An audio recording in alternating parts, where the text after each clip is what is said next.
मेरी मैनेजमेंट तो मेरे घर से चलती है। वो कह रहा था भाभी जी आती दिखें तो अपना लो और जाने दो। एक बार आदमी का ब्याह हो जाता है उसके बाद जो भी आती है मन करता है ये माता चली जाती। सच बता रहा हूँ सर, ऐसे ऐसे सवाल करती है दुनिया में, कोई माइका लाल उनके जवाब नहीं दे सकता। अभी पिछले दिनों मेरा जन्मदिन आया तो आके मुझसे पूछने लगी, जानू मैं तुम्हें बर्थडे पर क्या गिफ्ट दूं? जानू मैं कहा तू मेरी बात सुन लिया कर। बहुत अच्छे। घर में हंस बोल कर रह लिया कर। कभी ये बड़े बड़े लोग घर आ जाएं तो इनकी इज्जत कर लिया कर, इतना बहुत है। अगली ने 2 मिनट तो सोचा जी, फिर बोली ना मैं तो गिफ्ट ही दूंगी। वाह। तो सर काम तो गिफ्ट से ही चल रहा है। मेरी नई नई शादी, मैंने शंभू शिखर को फ़ोन किया। मैंने कहा यार मुझे कोई ऐसी टेक्निक बता दे कि मैं अपनी बीवी का जन्मदिन कभी ना भूलूं। इसने मुझे जो टेक्निक बताई, कसम है सिर्फ वो लोग तालियां बजाना जिन्हें बात समझ में आए। मैंने कहा यार मुझे कोई ऐसी टेक्निक बता दे कि मैं अपनी बीवी का जन्मदिन कभी ना भूलूं। बोला एक बार भूल जा। बात सही है ना।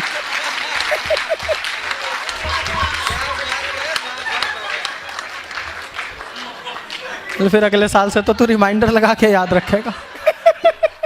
आजकल इन्होंने एक नया टोटका निकाला है तिवारी जी। जब इनका घूमने फिरने का मूड हो, आउटिंग पे जाने का मूड हो, पिकनिक मनाने का मूड हो, तो आध्यात्मिक बहाना ढूंढ के लाती हैं। आध्यात्मिक? मैंने वैष्णो देवी के दर्शन बोल रखे हैं। पट्टा मना नहीं कर सकता साहब। एक दिन कटरा लेके जाएगा, 4 दिन खुद काटड़ा बन के पटनी टॉप घुमाता फिरेगा। मैं इस देश के सभी देवी देवताओं का हाथ जोड़कर धन्यवाद करता हूं साहब। एक भी देवता विदेश में नहीं बसा। हाँ वरना ये कभी भी कह सकती थी मैंने लंदन वाले भैरू जी की जोत बोल रखी है। आदमी भैरू जी की जोत जलवाने के चक्कर में खुद बजरंगी हो लेता। लेकिन हम पतियों को कष्ट झेलने आते हैं साहब। हम भी कभी भी कह सकते थे हमने बैंकॉक वाली देवी के दर्शन बोल रखे। हाय हाय क्या बात है। वाह वाह वाह वाह, बहुत अच्छे भाई वाह। पवित्र स्थलों का नाम लेने से क्या ऊर्जा का संचरण होता है। बैंकॉक एक पवित्र तीर्थ स्थल का नाम है। वहाँ प्राणी जाता है, एक सिद्धपीठ के दर्शन करता है, उसका मन पवित्र हो जाता है। आस्था और श्रद्धा से भरकर वो दूसरे पावन धाम में प्रवेश करता है, उसका मन और पवित्र हो जाता है। 4-5 आश्रमों का विचरण करने के बाद वो इतना निश्चल हो जाता है, पूरे थाईलैंड में उसी अवस्था में घूमता है जिस अवस्था में धरती पर आया हुआ है। वाह वाह वाह वाह वाह, क्या बात है भाई वाह, जिंदाबाद। ये सारे कवि कह रहे थे तालियां बजाओ तालियां बजाओ। मेरे काव्य पाठ के दौरान आप तालियां बजाओ या मत बजाओ, मेरा कुछ नहीं बिगाड़ सकते।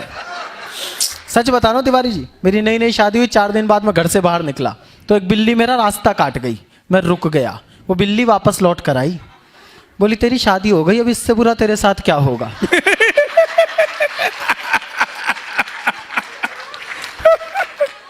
तो मेरा तो मैक्सिमम हो चुका है, इससे ज़्यादा बुरा मेरे साथ हो नहीं सकता।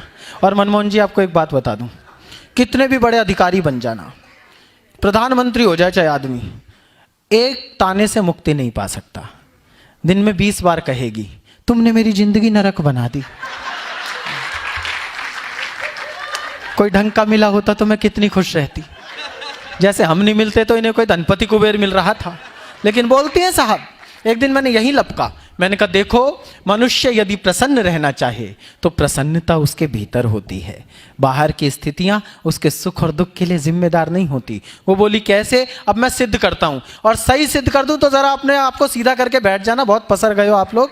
मैंने कहा इन महिलाओं को आप स्वर्ग में भी छोड़ दो, इससे बढ़िया जगह तो नहीं बनाई जी ब्रह्मा जी ने। वहां पे इनकी कोई सहेली मिल जाए। पहला संवाद क्या होगा? अप्सरा को देखा, देखियो ड्रेसिंग सेंस ही नहीं है, कैसे कैसे कपड़े पहनते हैं। एक हम साहब, हमें आप नरक में भी छोड़ दो, वहां हमारा कोई दोस्त मिल जाए, इसकी करतूत ऐसी है वहीं मिलेगा। तो तुम भी तो वहीं हो। हमें आप नरक में भी छोड़ दो, वहां हमारा कोई दोस्त मिल जाए, एक ही बात पूछेगा, यमराज की बेटी देखी। बहुत अच्छे,